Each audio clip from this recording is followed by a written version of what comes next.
Hello friends, welcome back to my channel. This is Junaid Ahmed. আজি মই এইটো ভিডিঅ'ৰ জৰিয়তে আলোচনা কৰিব গৈ আছোঁ। যোৱা ভিডিঅ'ত মই আলোচনা কৰিছিলোঁ আৰ্টিকলছৰ বিষয়ে, যে আৰ্টিকলছ আমি কি সেইটো ভিডিঅ'ত সকলোৱে বুজি পাইছিলা। গতিকে আজি মই এইটো ভিডিঅ'ত আলোচনা কৰিম যে আৰ্টিকলছ তিনিটা আছিলে, এ, এন আৰু দা। যে আমি যোৱা ভিডিঅ'ত এ আৰু এন ক'ত ব্যৱহাৰ হয় আমি তাৰ বিষয়ে আলোচনা কৰিছিলোঁ, আৰু আজি মই এইটো ভিডিঅ'ত আলোচনা কৰিম only the uses of the, যে দা ক'ত ব্যৱহাৰ কৰিব লাগে। আজি মই সেইটো টপিকছৰ ওপৰত আলোচনা কৰিম। গতিকে বলা আজি ভিডিঅ'টো আৰম্ভ কৰোঁ। মাই ডিয়াৰ ফ্ৰেণ্ডছ, চ' মই ইয়াত লিখিছোঁ যে আমি দা আৰু দি প্ৰনাউন্সিয়েশ্যন অলপ বেলেগ হয়, যিহেতু স্পেলিং ছেইম হয়, THE। আমি কেতিয়াবা দা কওঁ আৰু কেতিয়াবা দি কওঁ। ছাপ'জ আজি কোনোবাই দা কৈছে, কোনোবাই দি কৈছে, কিন্তু এইটো ভুল নহয়, দুয়োটাই শুদ্ধ। কিন্তু আমাৰ জানিব লাগিব যে আমি দা আৰু দি ক'ত ব্যৱহাৰ কৰিছোঁ, পাৰফেক্ট প্লেচত ইউজ হৈছে নে নাই। আমি দা ক'ত কওঁ আৰু দি ক'ত কওঁ, ফাৰ্ষ্ট অফ অল আমাৰ এইটো ক্লিয়াৰ হ'ব লাগিব। এতিয়া চোৱা, মই ইয়াত লিখিছোঁ ডেছ বল, ডেছ কেট, ডেছ আউল, ডেছ ইগল। এতিয়া আমি ক'ত দা ক'ম আৰু ক'ত দি ক'ম। তোমালোকে এটা বস্তু লক্ষ্য কৰিবা যে য'ত নেকি কনচনেণ্ট লেটাৰ দি ষ্টাৰ্ট হৈছে এটা শব্দ, তাত আমি কি ক'ম, দা ইউজ কৰিম। আৰু য'ত বল বি কনচনেণ্ট লেটাৰ, কেট সি কনচনেণ্ট লেটাৰ, আউল অ বাৱেল, ইগল ই বাৱেল। এতিয়া তোমালোকে চাবা য'ত নেকি কনচনেণ্ট লেটাৰ দি ষ্টাৰ্ট হৈছে তাত আমি কি ক'ম, সদায় দা ক'ম। ফাইন, দা বল, দা কেট। য'ত নেকি কোনো ৱৰ্ড বাৱেল লেটাৰেৰে আৰম্ভ হৈছে তাত আমি কি ক'ম, দি ক'ম। দি আউল, দি ইগল। আহত সকলোৱে বুজি পাইছা যে আমি কোনো কনচনেণ্ট লেটাৰেৰে আৰম্ভ হোৱা শব্দৰ লগত আমি সদায় দা ক'ম, আৰু কোনো বাৱেল লেটাৰেৰে আৰম্ভ হোৱা শব্দৰ লগত আমি সদায় দি ক'ম। আশা কৰি কিন্তু সকলোৱে বুজি পাইছোঁ। এতিয়া চোৱা যে আমি দা ক'ত ইউজ কৰিম, দা আমি ক'ত ব্যৱহাৰ কৰিম। আমাৰ প্ৰথমটো নিয়ম হ'ব, কোনো নিৰ্দিষ্ট ব্যক্তি বা বস্তুক বুজাবলৈ আমি দা ব্যৱহাৰ কৰোঁ। ফাইন, যে কোনো নিৰ্দিষ্ট ব্যক্তি বা বস্তুক বুজাবলৈ আমি দা ব্যৱহাৰ কৰোঁ। ফৰ এক্সাম্পল চোৱা, এতিয়া মই যদি কওঁ ল'ৰাজনৰ ফালে চোৱা, ল'ৰাজনৰ ফালে চোৱা, যে এই ল'ৰাজনক চোৱা, লুক এট দ্য বয়। এতিয়া মই নিৰ্দিষ্টকৈ ল'ৰাজনৰ কথা কৈছোঁ কাৰণে ইয়াত দা ব্যৱহাৰ হ'ব। লুক এট দ্য বয়, ল'ৰাজনৰ ফালে চোৱা, আমি তেনেকৈ দা ব্যৱহাৰ কৰিব পাৰিম। চাবিবোৰ টেবুলৰ ওপৰত আছে, the cage R on the table. মই নিৰ্দিষ্ট কৰি কৈছোঁ যে এই চাবিবোৰ এইখন টেবুলৰ ওপৰত আছে। তেনেকৈ আমি কোনো নিৰ্দিষ্ট ব্যক্তি বা বস্তুক বুজাবলৈ হ'লে আমি দা ব্যৱহাৰ কৰোঁ। এতিয়া আমাৰ 2 নম্বৰ নিয়মটো আছে যে এক বচন নাউনৰ দ্বাৰা সমগ্ৰ জাতি বা শ্ৰেণীটোক বুজাবলৈ হ'লে আমি দা ব্যৱহাৰ কৰোঁ। এতিয়া আমাৰ ৰুলছটো কি হ'ব চাওঁ, যে এক বচন নাউনৰ দ্বাৰা সমগ্ৰ জাতি বা শ্ৰেণীটোক বুজাবলৈ হ'লে আমি দা ব্যৱহাৰ কৰোঁ। এতিয়া ফৰ এক্সাম্পল চোৱা, মই যদি কওঁ the cow gives us milk, যে গৰুৱে আমাক গাখীৰ দিয়ে, মই এটা গৰুৰ কথা কোৱা নাই, এ কাউ গিভছ মিল্ক আছ কোৱা নাই। ফাইন, যে সমগ্ৰ জাতিটোৰ কথা কৈছোঁ, যে গৰুৰ জাতটোৱে আমাক কি দিয়ে, গাখীৰ দিয়ে। বা যদি মই কওঁ ঘোঁৰাই খুব সোনকালে দৌৰিব পাৰে, মই এটা ঘোঁৰাৰ কথা কোৱা নাই, মই সমগ্ৰ ঘোঁৰাৰ জাতিটোৰ কথা কৈছোঁ।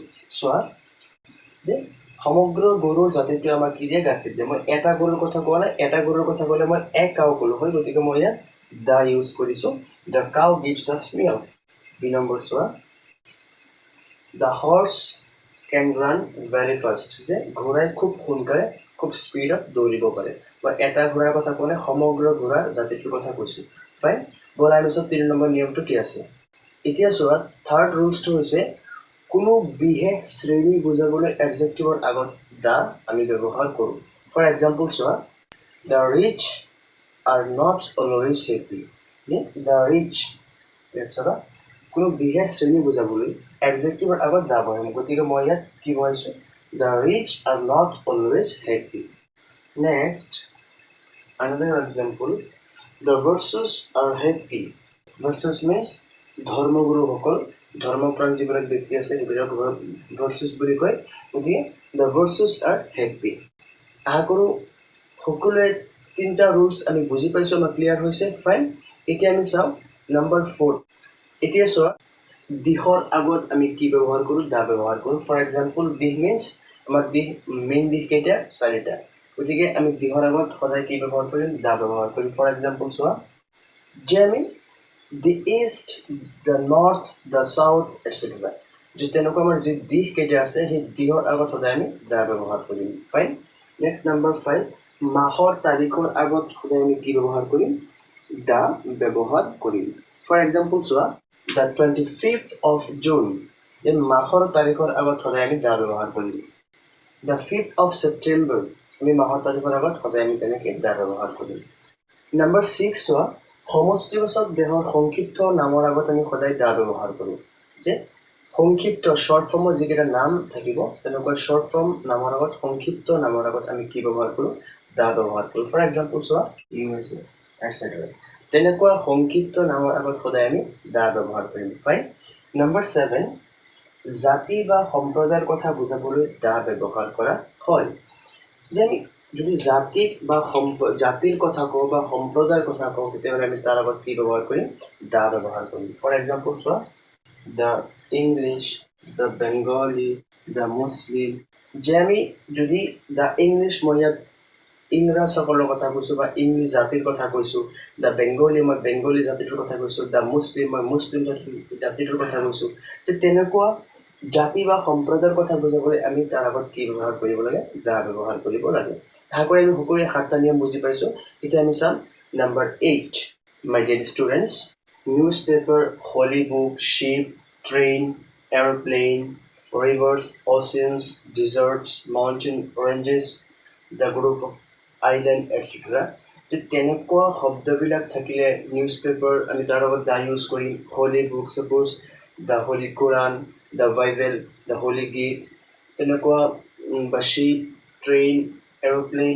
ৰিভাৰ্ছ অচিয়ানছ ডিজাৰ্টছ মৰুভূমি তেনেকুৱা বাক্যৰ লগত বা তেনেকুৱা শব্দৰ লগত আমি সদায় কি ব্যৱহাৰ কৰিম দা ব্যৱহাৰ কৰিম নাম্বাৰ 9 মিউজিকেল ইনষ্ট্ৰুমেণ্টছৰ আগত সদায় আমি কি ব্যৱহাৰ কৰিব লাগে দা ব্যৱহাৰ কৰিব লাগে যে যিবিলাক মিউজিকেল ইনষ্ট্ৰুমেণ্টছ আছে তাৰ আগত আমি সদায় দা ইউজ কৰিম ফৰ এক্সাম্পল চোৱা the flute the violin the guitar যে মিউজিকেল ইনষ্ট্ৰুমেণ্টছ যিবিলাক আছে তাৰ আগত আমি সদায় দা ব্যৱহাৰ কৰিম নাম্বাৰ 10 কোনো ঐতিহাসিক ঘটনাৰ আগত দা ব্যৱহাৰ কৰা হয় বা দা বহায় ছাপ'জ ফৰ এক্সাম্পল মই যদি কওঁ পানিপথৰ যুদ্ধ এতিয়া কি হ'ব the battle of Panipat fine এতিয়া মই যদি কওঁ দ্য ছেকেণ্ড ৱৰ্ল্ড ৱাৰ দ্বিতীয় বিশ্বযুদ্ধ এতিয়া কি হ'ব দ্য ছেকেণ্ড ৱৰ্ল্ড ৱাৰ দ্বিতীয় বিশ্বযুদ্ধ my dear students my dear friends আশা কৰি আমি সকলোৱে এই 10টা নিয়ম শিকিছোঁ ক'ত দা ইউজ কৰা হয় বা দা ক'ত ব্যৱহাৰ কৰা হয় বা দা কাৰ লগত বহে কোনটো শব্দৰ লগত দা বহিব